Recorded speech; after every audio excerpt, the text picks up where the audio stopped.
Hey again, everyone. Fall in for another episode of Tactical Plastic Report, where I talk about Army Men, a game of tactical plastic.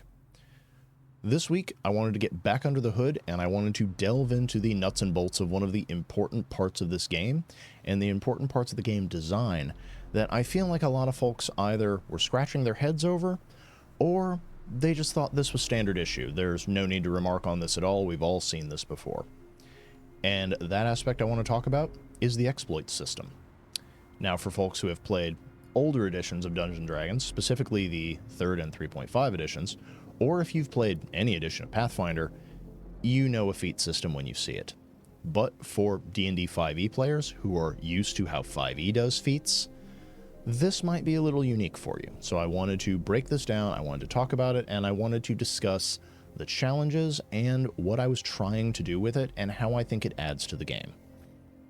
But generally speaking, in the older editions of the game and in the other game that I mentioned, feats were meant for, well, customizing your character. They were a way for you to gain access to unique abilities, unique powers, or to modify and really just add a little bit of whipped cream onto what it was you were doing. They were, the icing on your cupcake. You didn't need them in the strictest sense that, they could make or break your character a lot of the time.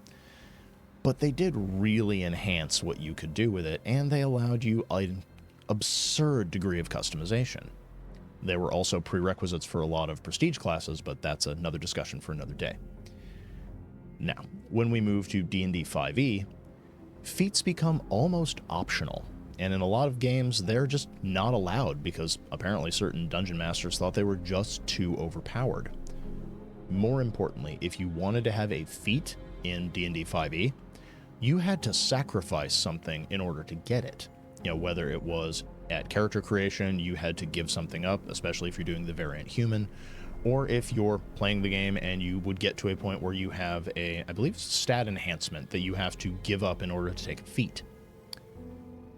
I wanted to do away with that idea that feats were optional, but I also wanted to lower their power level from what we're used to in a 5e game, and I wanted to get back to that idea that they were meant to be customization. They were meant to be all the bells and whistles you can add onto your character to make them really special and unique to you and the story you're telling with, everyone else around the table. And this is when we get back to exploits. The way that the exploit system works is, at character creation, first level, you get an exploit. Anything you qualify for, you can take. Then when you take your background, it'll give you a choice between 2 exploits. You get to pick one of them. This means that every character that hits the mat starts with 2 exploits. And then every odd level, up to the game's level cap of 13, you get another exploit. Anything you qualify for, you can take. Now, this is where the challenging part comes in for me as the designer, not necessarily for you all as the players and game masters. But I mentioned in D&D 3.5 and in Pathfinder, feats were everywhere. And the difficulty when you produce a game mechanic that has so many options is you'll run into 2 major problems.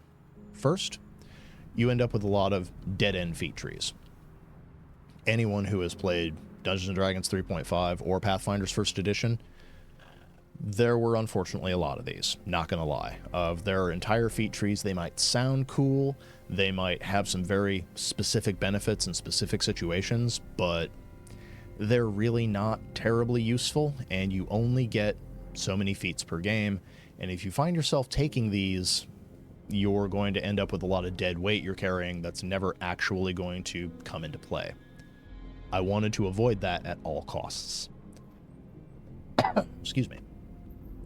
Secondly, you end up with essentially the opposite of that, of feats that are so powerful and so useful that every character is going to have them, because why wouldn't you have them? These are mechanically, objectively, the best option for you to take.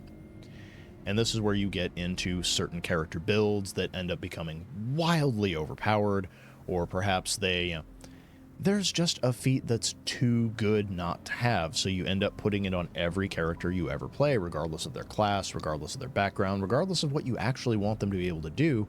This feat is just too good. And I wanted to avoid that as well. And that's where the balancing act of the exploit system comes in, because I wanted customization.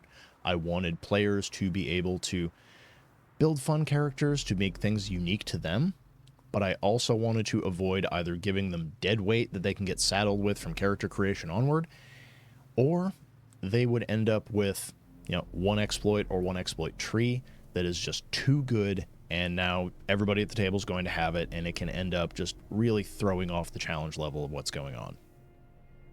And I think, for the base book at least, I did pretty well. Of the main thing that exploits are used for in this game is, at least at creation, you end up with more skills than you normally get trained on, because 5e is notoriously stingy for ensuring you only get a certain number of skills.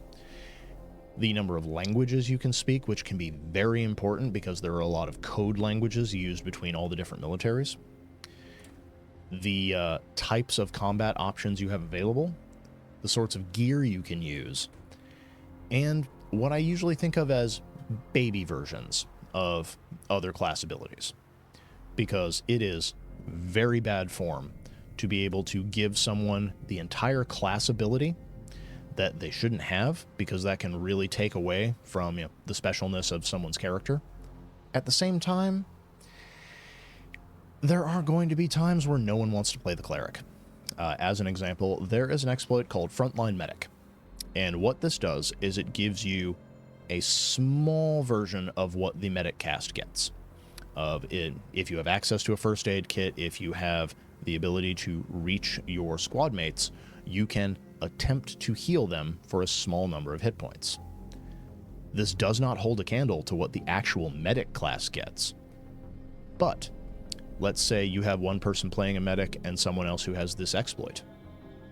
Now, two of you can divide your attention. One of you can provide help to a character who is less injured but still been shot, while the medic can focus their attention on someone who is about to go down or has already gone down. Alternatively, the medic cast can still take this exploit, and it gives them a whole separate pool of abilities to draw on to make sure that, everyone is still getting healed. Because one of the things about Army Men is that keeping your hit points up is difficult, because this is a game, at least right now, which doesn't have magic in it. So you can't just snap your fingers, lay your hands on somebody, and give them back hit points. It takes equipment, it takes gear, it takes use of a particular ability, and you need as many of those as you can get. Alternatively, let's say you wanted to play a scout who, they have heavier weaponry than their class gives them access to. You really want to play, for whatever reason, a scout that has a machine gun. You want to be able to sneak right into the middle of the enemy camp and then just flip that full auto lever and go to town. That's not usually what the scout is made for, but if you want to do that, you can take exploits to give yourselves proficiency in heavier weapons.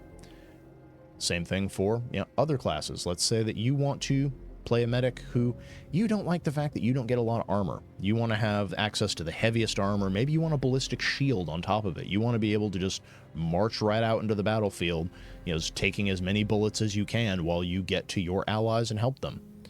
There are exploits that will give you proficiency in those heavier armors if that's what you want to do, and that's never going to be a wasted ability, because being able to protect yourself is very important in this game. And whether you want to learn more languages, get more skills, you want to be able to work with plastique, you want to deal with some of the ordnance's bombs, normally you can't do that if you don't have ordnance training.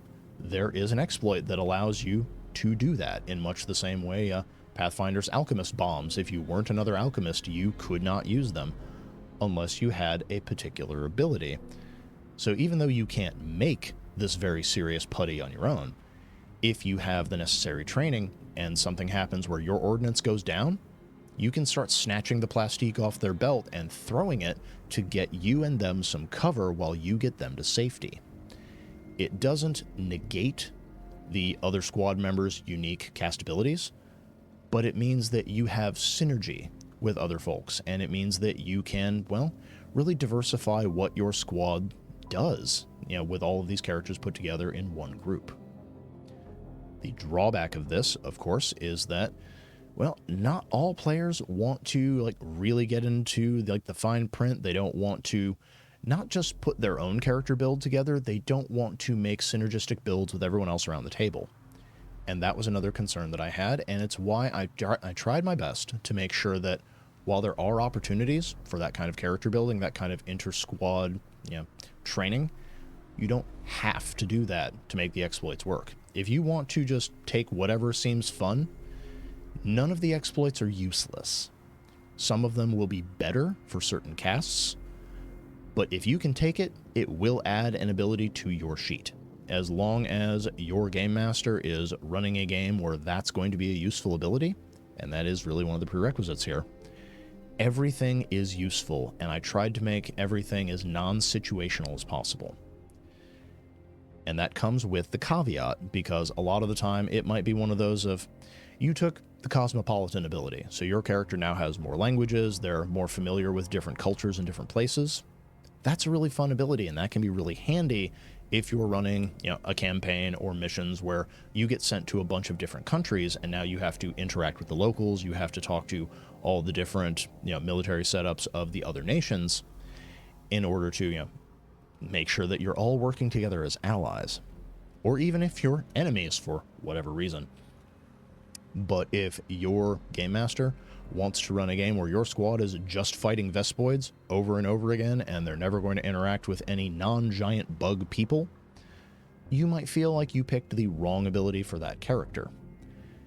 That doesn't make the ability less useful, but it means that, well, the situation you happen to be in is not going to utilize it to the best of its ability. But even in those circumstances, you might find missives written in code. You might find people who were trapped in their homes by these giant bugs, and now you have to reassure them that you are here to help. You have to actually be able to speak their language and make sure that everybody's communicating.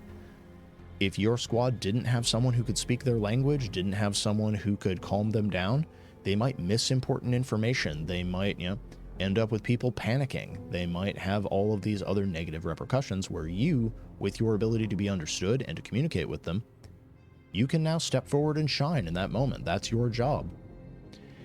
And that is the sort of thing I wanted the exploit system to be for. I wanted people to be able to play more than just archetypes. I wanted everyone to be able to make their own customizable character with their own unique history and set of abilities. Which brings me to something I've been thinking about, because I have held back on doing this, but the idea came back to me the other day, and I want to get everyone else's opinion. Because back in Dungeons & Dragons 3.5, and to an extent in Pathfinder's First Edition, it seemed like every other release that came out just had lists of new feats, all sorts of new powers for you to take and use and abuse. I didn't want to do that with Army Men. I did not want to come up with exploit list after exploit list, especially if it seemed like folks really weren't going to use them or weren't really keen on that as an aspect of the game. But I want to hear from you directly, so down in the comments below, let me know if I came out with a new list of exploits. Is that something you would want for your game? Is that something that you would get a hold of and you would peruse through? Because while there's plenty of them in the base book, it was just meant to be a starting point, and I knew eventually I would want to expand on that. And this is an aspect of the game that's fairly easy to expand on, mechanically speaking. I haven't really released any new exploits yet. So tell me, do you want those customizable options for your characters, for your stories? Is that something you would get a kick out of and that you think would be interesting? Because if so, if folks want that, I'm more than happy to make it happen. But until then, let me know if there's another aspect of the game you would like me to do a video on, if you have questions about the lore, or if there's an expansion you're wondering if I'm going to get around to. I am here to answer your questions. I want to make sure that everyone gets, well, the answers they need, and I want to get as many people into the world of Army Men, and I want to have folks playing my game, because, well, that's what I made it for. But till next time, this has been Tactical Plastic Report. Fall out, and have a great day gaming, everyone.